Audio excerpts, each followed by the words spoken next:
guys! Welcome back to our channels and this is Mary Big Sharp. So ngayon guys, andito kami kay Kuya J Restaurant at may kinakain kami rito na oyster. Ayan guys, niluto to sa oven. Ayan, tapos nilagyan siya ng mga spices, butter. So napakasarap guys ng oyster dito ni Kuya J. So talagang mapapatakam ka talaga sa lahat ng food. Ito guys, meron na kaming order, andito din order namin. So kanina pa kami nag-aantay, so a few minutes. Then ito yan, mga order yan ni Habi. Hindi ko alam, pero napakasarap yan guys. Meaty siya.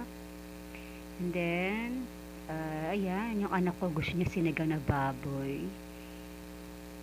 And then ako naman, ang order ko is rellenong bangus. Ayan na, boneless na bangus yan guys. So ayan guys, at meron kaming garlic rice.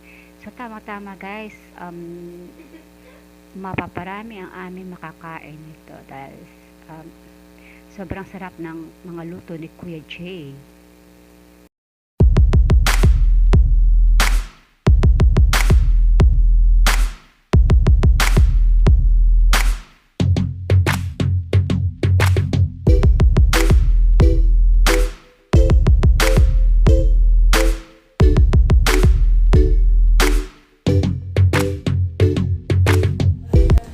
Ayan, so medyo nabusog na kami guys. Ayan, naubos na namin ang aming mga pagkain. So sobrang busog talaga guys.